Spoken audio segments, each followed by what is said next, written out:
Good morning, YouTube. My name is Amy's Bro. Today is Saturday, June the 3rd, 2017.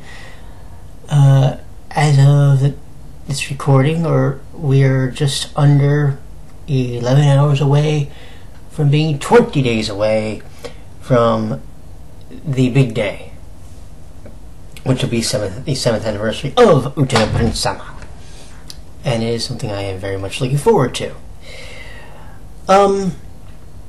And as such, and because I actually got a comment on one of my videos, which was specifically called, Why Do I Like Heavens?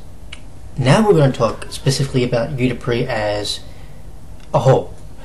What has Utapre done for me, and what has it meant for me in the 3 years, over 3 years now, that I have been a part of the fandom? It has done a lot for me. It has made me explore myself in ways I never thought possible, which I'm not going to elaborate on. It has made me, how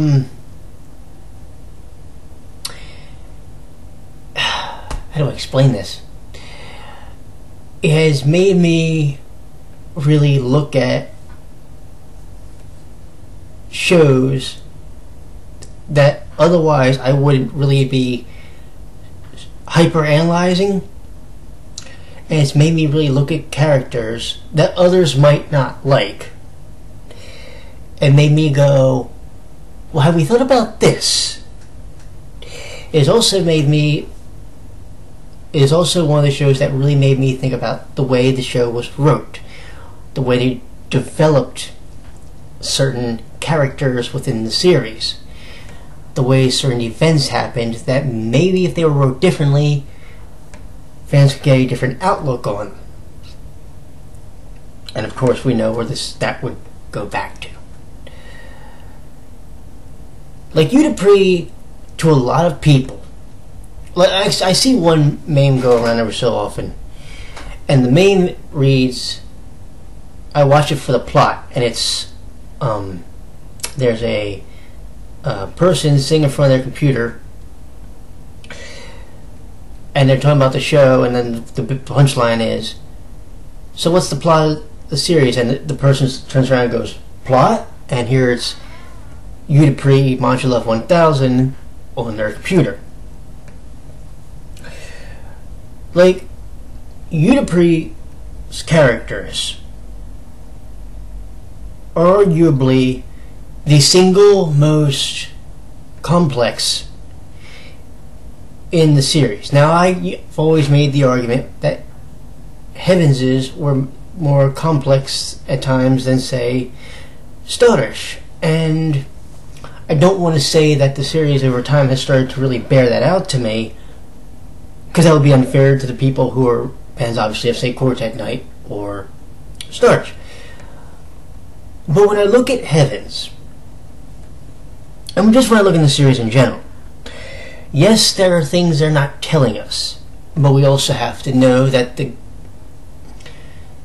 the series is, generally speaking, a marketing tool for the games that will come out, or that have been out.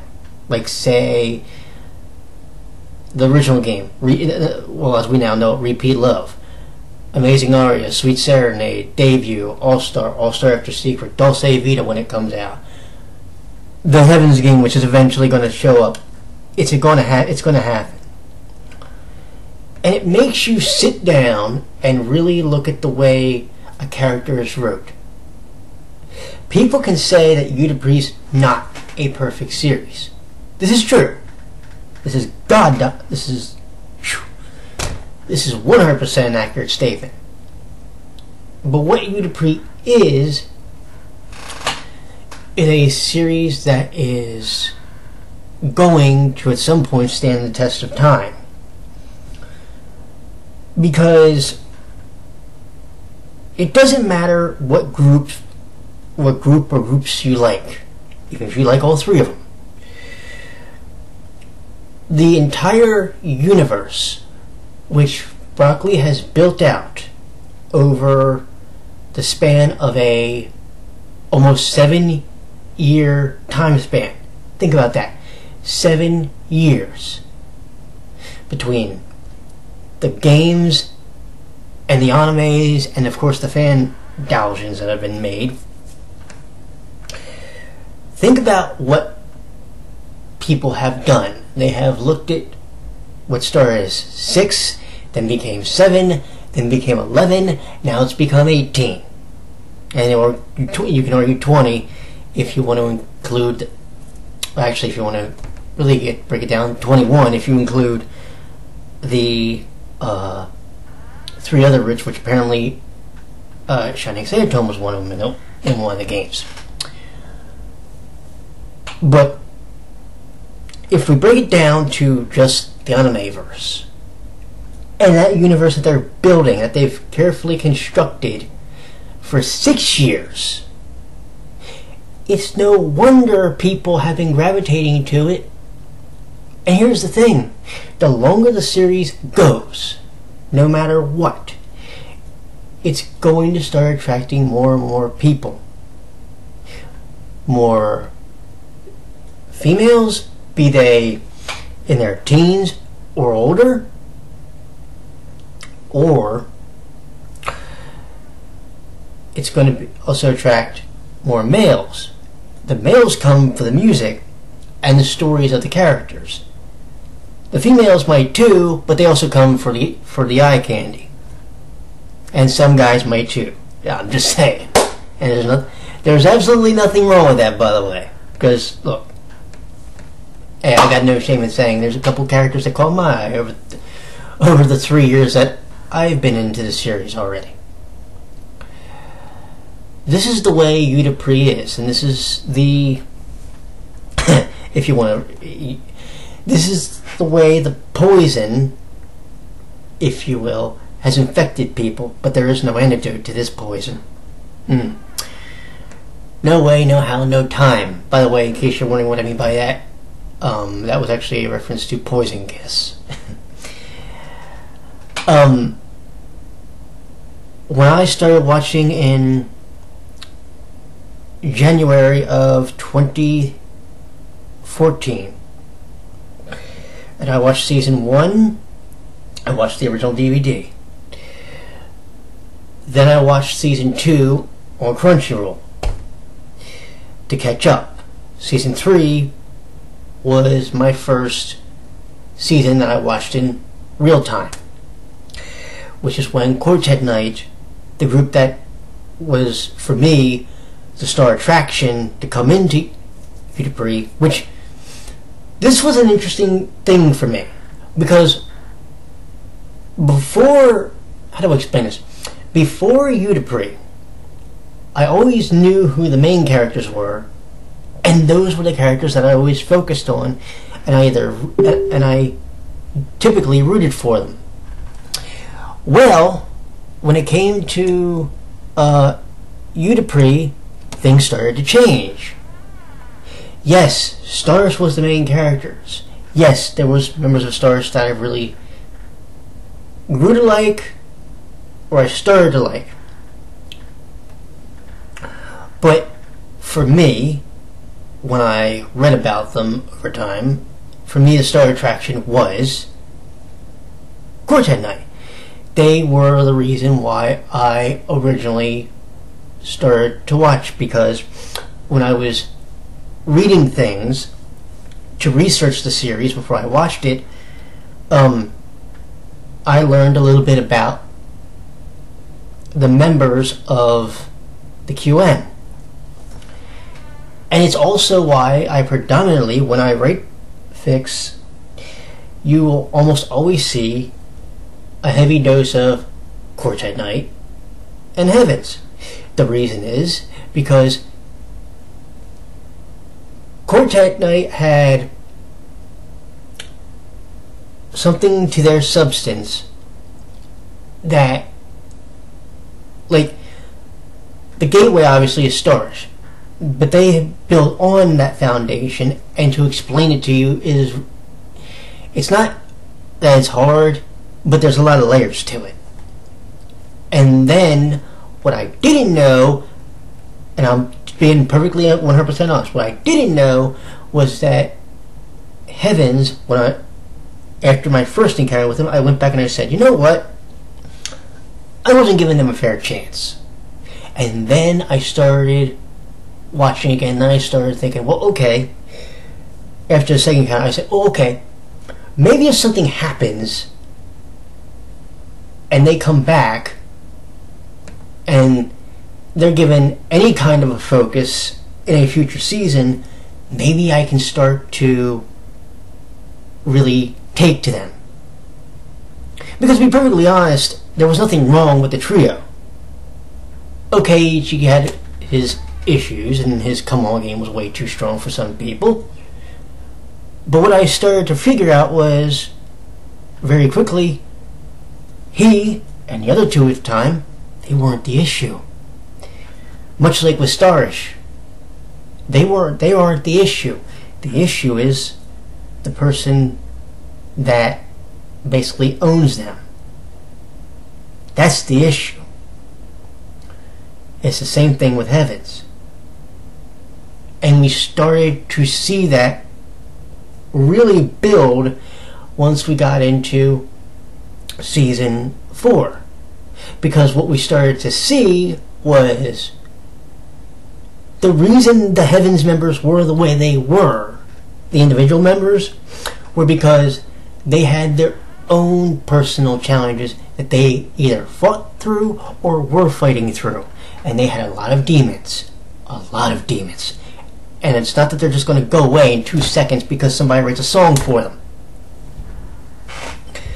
For them, the challenges are a lot harder.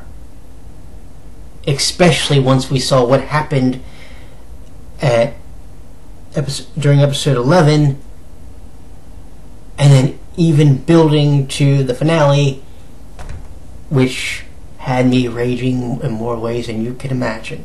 Pardon the pun. But this is what happened. From January of 2014 to present day, yes, I knew Starish was the star attraction. Yes, I knew they were going to be the group that ends up getting arguably the most merchandise made for them. I got that. Did I totally agree with it? Maybe, maybe not. Because you know who your group is. You know who the units are that you ride and die with. And you may not like the main characters for whatever reason, and that's okay. Here's what I think happens sometimes. And by the way, I am 100% not hating on Starish fans. I am not. I want to make this clear. I can respect that they like who they like. But here's the thing. Are there members of Starish that I like? As I've mentioned about 5,000 times. Yes. There is no way around this. There are members that I like. But if you ask me, okay, if you don't like that unit as a whole, what units do you like? And the answer, of course, we've already discussed, basically is Quartet Knight and Heavens. For me, they were the star attractions. This always brings us back to the question, why were they the star attractions? What do they do specifically that you can look at them and go, these are my ride and die groups. These are the groups I want to see succeed in the course of the series, and these are the groups I want to see showcased at some point. Like the Revolution season. I understood what they were building to, so I kind of, in hindsight, understand why they did it the way they did it. However, for those of us who may or may not have read The Roots, and I did not, not being able to really fully explore, and I get why you can't give everything out about a character. I get that. First off, you got only 20-some minutes. Second off, you're trying to entice people to play the games if they already have it. I get that, so I'm not even mad about that. To me, I don't want to say that the Core 10 characters were weakened by having to have their juniors as a crutch, because that's unfair to stars. I did feel, however, that, and I still feel this way to a degree when it comes to the Duet Project. For those of us that don't know the full story because we can't play the games, I feel like being able to explore a character's personality that you really want to get to know in a series, especially when you have one episode to do it with them, you should be able to find some way to dedicate that entire episode towards it. And even if not the whole episode, I'm not saying you have to give the whole story, but give enough of it so you don't go, well, that was pointless. Because at times I felt that way when we did season 4, because the one thing that I heard from Star Wars fans was, from some Star Wars fans, not all of them, just some, how can you like Heavens when you don't know anything about them? It was a fair question. It was the curiosity factor that was drawing me to them. It was the curiosity of wanting to take these characters that I don't know and start to write the book on them. That is what I was hoping for. It wasn't what I knew, which was very little. It's what I needed to learn. And that's why I was so intrigued by Heavens. And to be perfectly honest, I was thinking that when the Star Wars fans were watching the episodes, they would go, okay, what can I learn about this Heavens member in this particular episode? This is why also I got very cross about the idea of how the episode with Tokia and Eiji, and I'm still a little miffed about it, went down, because if you look at the way the episode went, it should have been a spotlight episode for Eiji. We should have learned a bit more about his personality than we really did. And that bothered me a little bit. Actually, a lot, to be perfectly honest. We didn't really learn much from Yamato about his conflict with his brother. We learned it through Ryuga, and but to be perfectly honest, because I didn't learn it from Yamato, it went. That's no joke. For example, what I remember about the Eiji thing, I remember the fact that he had said that his brother and his father, read Ichi and Raging, basically made him join Heavens. Like, he didn't really want to do it, but he did it, and he started actually to enjoy himself. He was starting to enjoy himself a lot more, especially after working with Tokia. That's what I got out of it, and that was, to me, was an important thing. The episode with Shion. Okay? What I learned about him. Well, I learned he was the last person to join Heavens, so that was a very big reason why he felt so strongly that he had to be with them, and why he could only sing with them. He couldn't sing with somebody outside of his group. And that is why, when, to be perfectly honest, Cecil did start to come off a little bit too aggressive towards him, he mentally couldn't take it, because he's never really been around somebody like that, and Cecil's aura completely how do you explain this? His order completely just freaked him out. Do you get what I'm saying? We learned that Vaughn is the eldest member. How old? We don't know. So how much longer? So now the question about Vaughn that would be interesting to get into is, how much longer does the character plan to be an idol?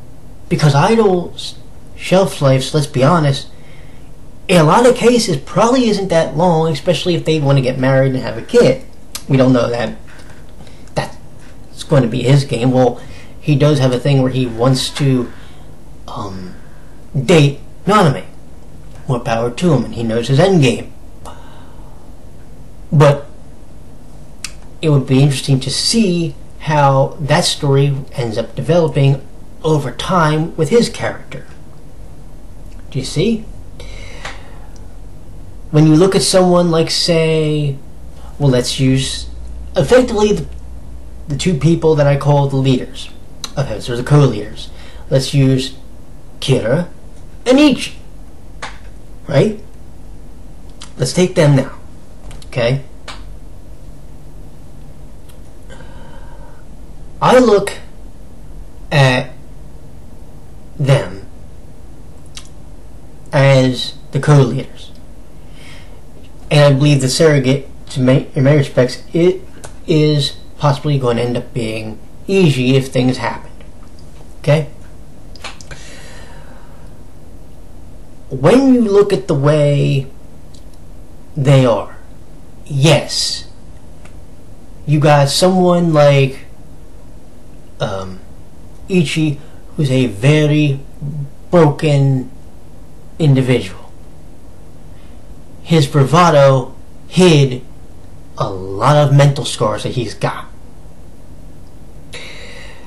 And I think during the episode, as we've discussed many times with Otome, we got to see some of those scars surface. And we also got to see where they came from. The abuse that his father gave him, and probably no doubt Ichi. Now, believe me, I know that I'm repeating a lot of this stuff, but I need you to really sit down and understand these are the things that when I looked at the characters, I sat there and I said to myself, okay, we have a very interesting situation going on here. And I still believe that. I still believe when you look at this group, what you have in some cases might be inner turmoils that we don't understand yet. We also have inner turmoils that maybe Stardust will never understand. And say Stardust were to go away. Let's just do a hypothetical. Let's say they went away after the movie. And let's say Quartet and Heavens stuck around. Let's look at whose job it's then going to be to truthfully bring those issues that the Heavens boys have to the surface. And I also wonder, would it be wise for Heavens to remain in an environment like the one when it comes to raging, knowing what we know now? Would they be better off going to someone like a shining, say, Otome? And maybe, if they did, maybe someone like Ichi could find maybe solace in another person. Maybe Tomo? Seems to me that the Japanese fan base had a attachment to some degree with those two. Do I understand it yet? No, but maybe it's something we could explore if it were to actually become reality. Could Tomo Chika Shibuya be someone that really not only brings out the scars, if you want to call them that,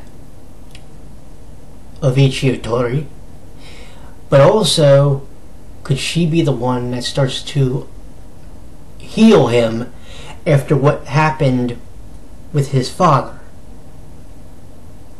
And could someone like Vaughn start to show, yes, he can be a goober, he can be a goofball, but he can also be a very attentive and very loving person. These are things we need to look at, but this goes back to the bigger thing, and I know I went off on that direction, but this is what I mean. When you look at Utopre, what does it mean to you? Does it make you really stop and think about the creative process that the writers put in, and that you yourself, the person who's watching the show, do you think about it?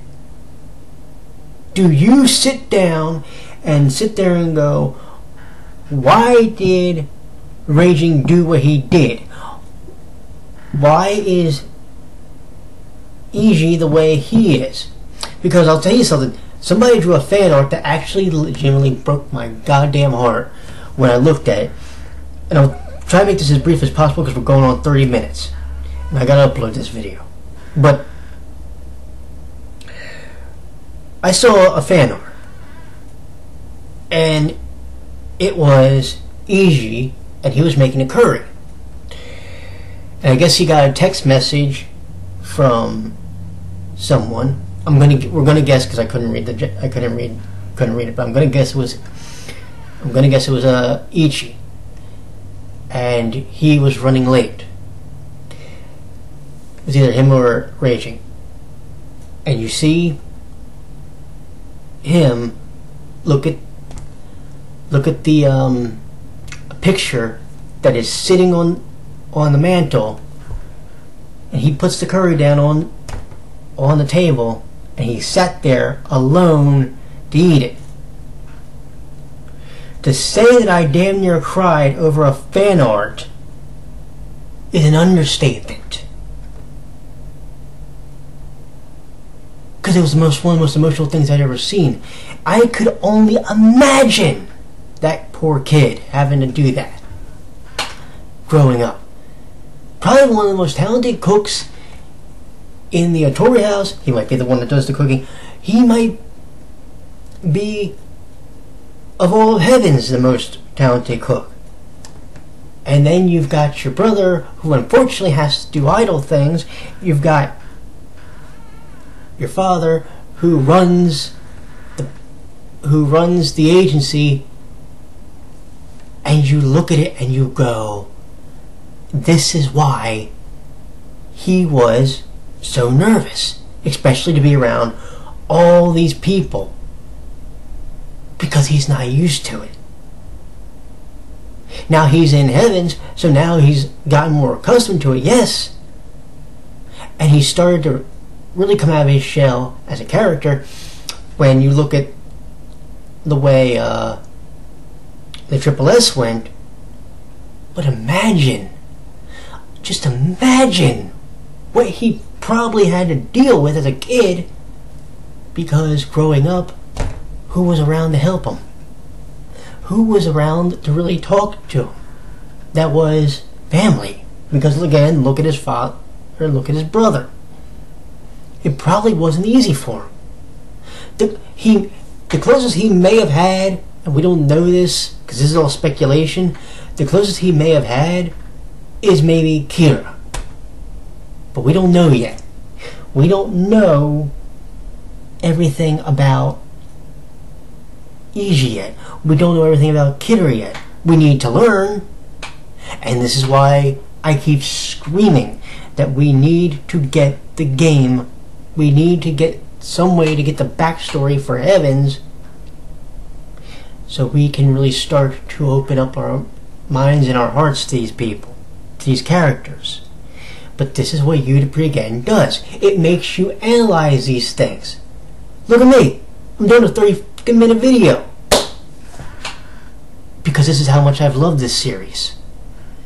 3 years, kids. And this is going to be the 7th year for Otome. Broccoli, you can't screw us anymore. Give everybody what they want. You want to do the movie and you want to make the focus maybe starish, do it. If you want to make a season, and I know you probably do because you've been teasing at it, if you want to do a season where, say, Quartet Night and Heavens have a friendly competition or whatever, do that. But for the love of all is holy, give the global Heavens fan base, because it's becoming global, just like Otome. Give the worldwide Otome and Heavens fan base what they want, because this is what Otome means to me, and probably means to people all around the world. It doesn't matter what country you live in, it doesn't matter what state you live in, it doesn't matter what continent you live on, it doesn't matter what. This is what Otome is. This is what it means to people like me that have been following it now for 3 years. If you told me in January of 2014 that I would be sitting here I think I really started officially following hardcore Otome in 2015. If you told me in 2015 that I would start, breaking down, reviewing episodes, that I would start breaking down, analyzing characters, why this happened, why this person's doing this, I would have told you that you were nuts. But this is what Otome, this is